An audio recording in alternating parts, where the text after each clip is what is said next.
Il n'y a pas beaucoup de poésie en ce moment. Je constate, c'est tout. La poésie se fait rare. Je sais qu'on pourrait tout aussi bien dire le contraire, qu'il y a au contraire énormément de poésie, que de la poésie partout, et peut-être même trop de poésie.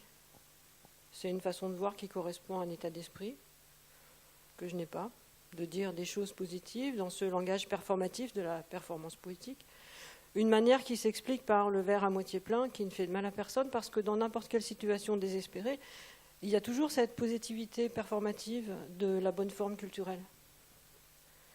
Et la performance poétique est un événement positif qui montre la bonne forme culturelle, c'est ce qu'il est possible de dire aussi. La bonne forme de la poésie, en tant que secteur de la culture, est un état d'esprit qui permet de situer la poésie parmi les arts qui font la fierté nationale du ministère de la Culture.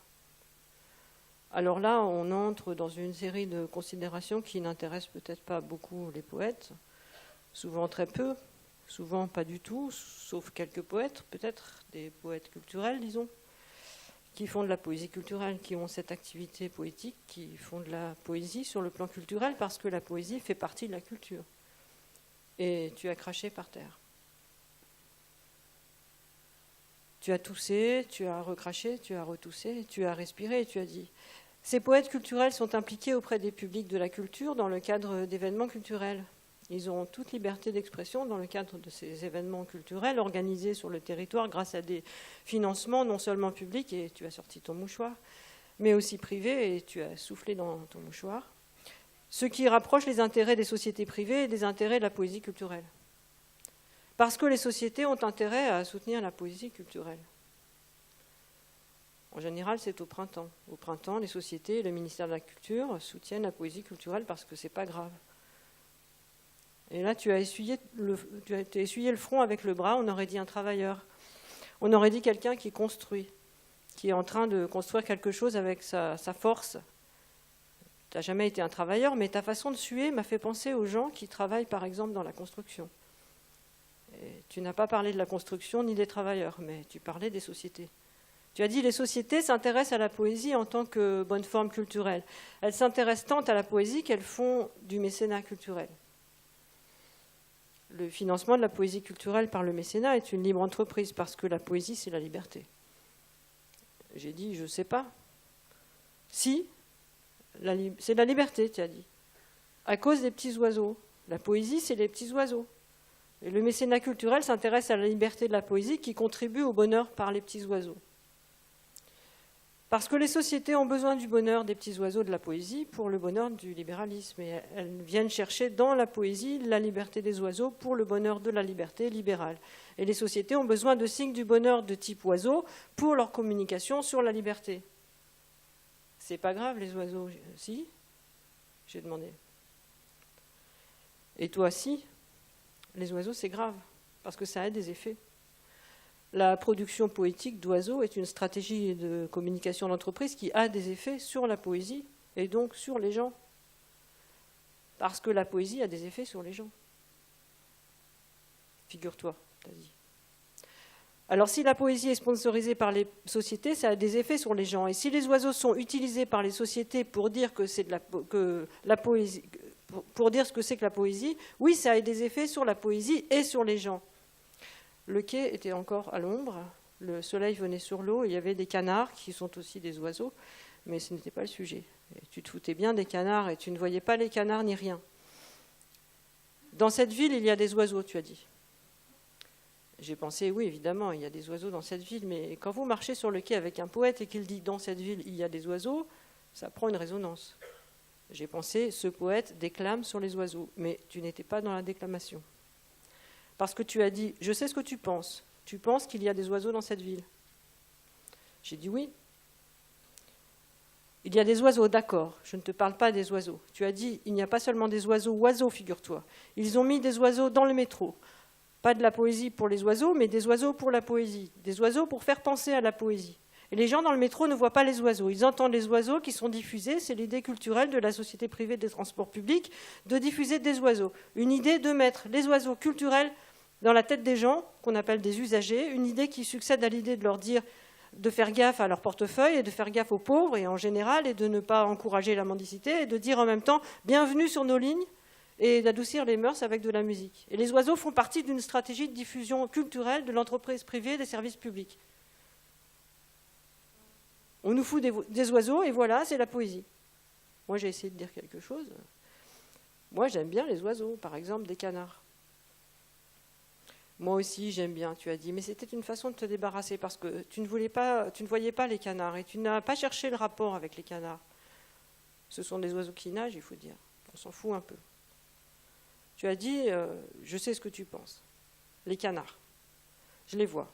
Mais justement, je n'en parle pas des canards parce que les canards sont une poésie sauvage et pas une poésie culturelle.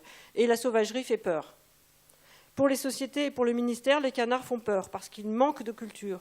Parce qu'ils sont sauvages, culturellement, les canards. C'est-à-dire que les gens dans le métro ne comprendraient pas les canards du point de vue culturel. Et la culture ne possède pas les canards. Elle ne comprend rien aux canards qui font peur. Parce qu'on ne sait pas si c'est beau. Les gens dans le métro, ils ne savent pas si c'est beau, les canards. C'est pour ça la culture, c'est les oiseaux au sens de beau. C'est pas grave, si? Non, c'est pas grave, t'as dit. Dans cette ville, par exemple, la poésie n'a rien de grave. Un jour, un poète vient lire sa poésie dans une galerie d'art de cette ville, c'est pas grave. Les gens sont assis, ils écoutent le poète, et ils sont comme au concert, ils écoutent en silence, ils sont bien rangés, ils ont des manteaux, des chaussures de qualité, des soins médicaux, un certain âge, une certaine culture, des idéaux très hauts, des tableaux, il y a des tableaux qui sont pendus, l'environnement est favorable, les gens ont décidé de venir dans une galerie écouter le poète, pas seulement écouter, mais voir le poète, pas seulement voir le poète, mais admirer aussi le poète, et pas seulement admirer, mais aussi goûter la poésie du poète de la galerie. Le poète dit sa poésie, les gens applaudissent, et après il y a les questions au poète, et puis un petit verre vous est offert. La poésie culturelle, il faudrait que ce soit beau, mais les oiseaux, c'est invivable. J'ai attendu parce que ton idée d'invivables oiseaux n'était pas très claire. On aurait dit une idée d'alcoolique. L'alcool explique l'invivable, je me suis dit, parce que je ne comprenais pas. Je fais de la psychologie quand je ne comprends pas. Je sais ce que tu penses, t'as dit. Tu penses que c'est une idée d'alcoolique. Mais non, je te parle des oiseaux à cause de mon problème avec la culture, pas de mon problème avec l'alcool. Et tu as retoussé et recraché, tu t'es re-arrêté. J'ai rien dit.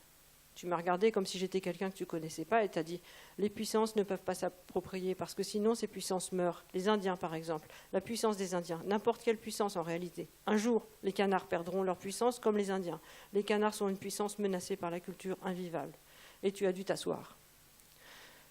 Je sais ce que tu penses. Je vais bien, tu as dit.